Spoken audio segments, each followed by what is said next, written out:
And I am currently here in Crete in the function as a coordinator of a pathway project, which is a 3-year project, which is now in the 3rd year, where we bring together every year teachers from all over Europe, building up a community.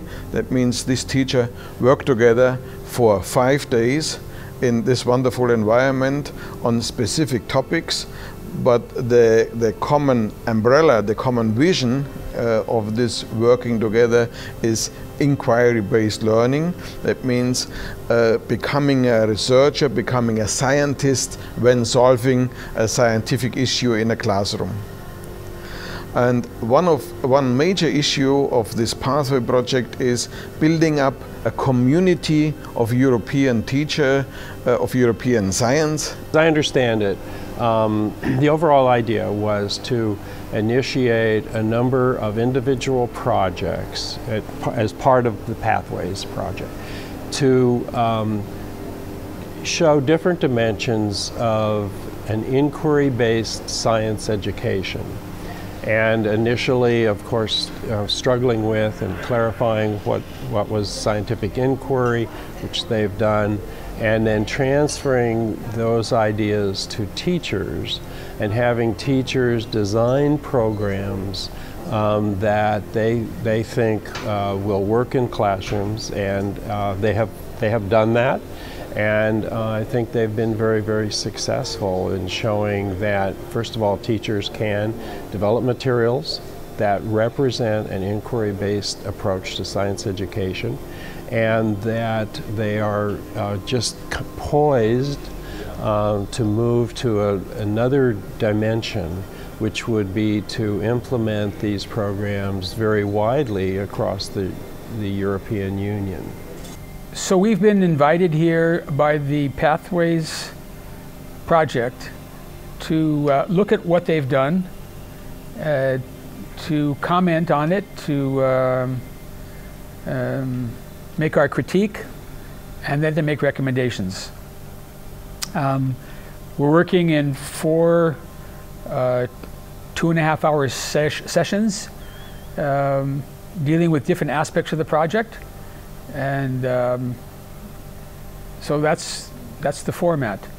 What we have discovered is that a lot of work has been done to bring inquiry-based science education to Europe. And it's not just through this project, but this project is a repository of many other projects that took place beforehand. So I'll tell you what I've found out that I think is interesting. The fact that there are 10,000 teachers that have been affected by this project. The fact that there's a repository of best practices from other projects and from teachers here. I think that's interesting.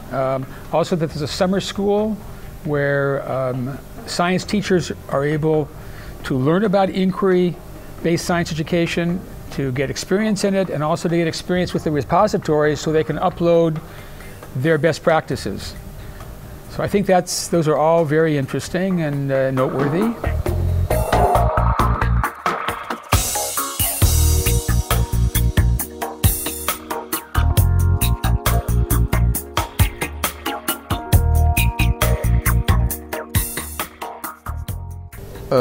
Currently, we are also doing a symposium here with science educators from all over the world. They are coming from the west coast of America until, of course, Europe and also Israel. And we are here together for 3 days to discuss these issues of science education in a more modern context. The reason for meeting here is all of the experts did the work for the last 30 years in science education, and we try to build together a vision how the things could develop in the next 5 to 10 years in terms of fundings, in terms of supporting teachers.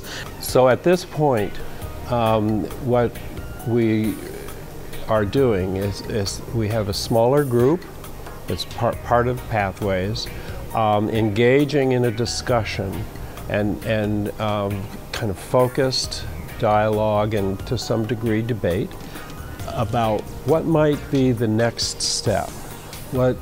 What can we do to increase this project to a scale of something like 1 million teachers in the science teachers in the European Union?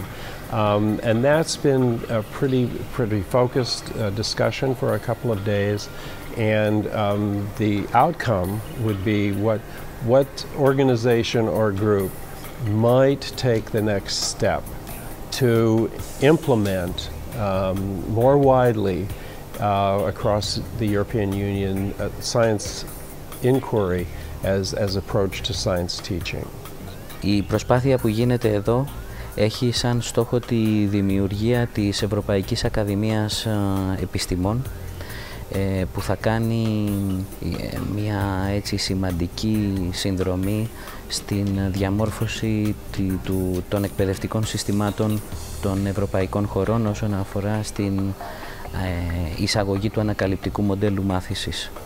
Επικεντρώνει το ενδιαφέρον της στην κατάρτιση των εκπαιδευτικών σε μοντέλα κατάρτισης που έχουν πραγματικά σημαντικά αποτελέσματα για να διαφοροποιηθεί το πεδίο το οποίο λαμβάνουμε έτσι σαν δεδομένα από τις διεθνείς έρευνες, όπως είναι η PISA και άλλες που γίνονται βέβαια σε εθνικό επίπεδο. Όλα δείχνουν ότι υπάρχει ένα πολύ περιορισμένο ενδιαφέρον των μαθητών για τις φυσικές επιστήμες και αυτό το πρόβλημα ξεκινάει, υπάρχουν και άλλοι παράγοντες, αλλά ένας σημαντικός παράγοντας είναι ο τρόπος που διδάσκουμε τις φυσικές επιστήμες. Οπότε θεωρούμε σαν Ευρωπαϊκή Ένωση Φυσικών ότι θα πρέπει να γίνουν κάποιες κινήσεις που αφορούν κυρίως στην κατάρτιση των εκπαιδευτικών και μάλιστα, όπως λέμε, στην κατάρτιση που λαμβάνει η χώρα μετά από την αρχική τους εκπαίδευση, από τη στιγμή που βρίσκονται στα σχολεία. Οι συζητήσεις επικεντρώνονται σε 4 άξονες, στη δημιουργία ενός πλαισίου το οποίο καθορίζει τι είναι η ανακαλυπτική μάθηση και πώς μπορεί να εφαρμοστεί στα αναλυτικά προγράμματα των σχολείων. Στο δεύτερο επίπεδο είναι πώς εντοπίζουμε καλές πρακτικές με τη χρήση του ανακαλυπτικού μοντέλου. Η τρίτη είναι πώς μπορούμε να κινητοποιήσουμε τους εκπαιδευτικούς και να τους πείσουμε να υιοθετήσουν την ανακαλυπτική μάθηση στην εκπαιδευτική διαδικασία, στην καθημερινή τους πρακτική. Και το τέταρτο είναι να δούμε όλοι μαζί μια σειρά από καλές πρακτικές που έχουν αναδείξει, να το πούμε έτσι, τις δυνατότητες της ανακαλυπτικής μάθησης πιστοποιημένα,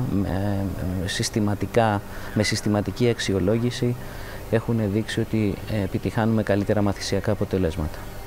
But since 15 years I am occupying also with societies, especially with physical societies. So I first was president of Polish Physical Society, and during my job I tried to join different sub-societies, for example, sub-society of teachers with sub-society of scientists. Because in contemporary world it's very important that people are working together. Scientists with teachers, men working with industry, with scientists and with teachers as well.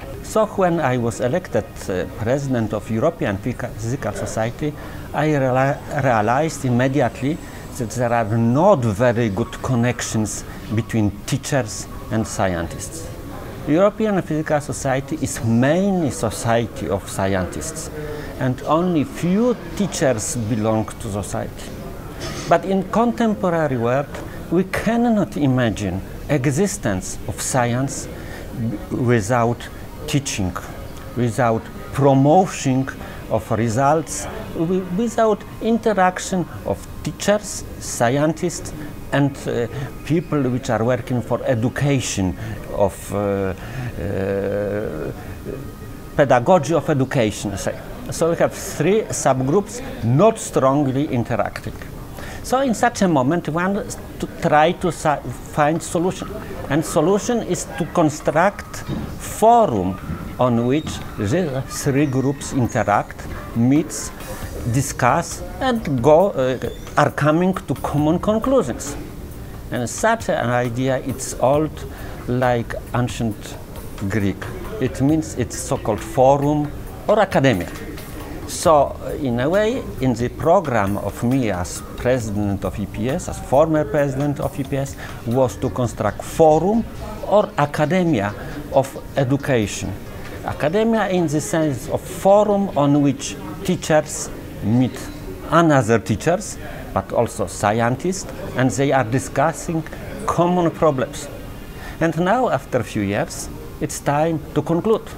And time to conclude, it's to form Academy of Education, and academy as forum from one side. It means place when we discuss things, teacher discussing, teacher show his abilities, show his methods, and also as a library of methods. It means that if a teacher obtains interesting result, he can put movies and materials into certain place. Of course, there are thousands of such places, but we should have something like library, like repository. And additionally, from point of view of progress of professional development, it is very good to have such a repository like journal. It means each something which is put inside should have peer review. In such a case, teacher can obtain higher position because he can say that he has certain amount of articles, movies, which were peer reviewed, and it means that they are appropriate in a manner to show to different people. So I think that academy, on the basis of pathway, it's very interesting proposal, and I hope that we will achieve it. It means that we will organize academy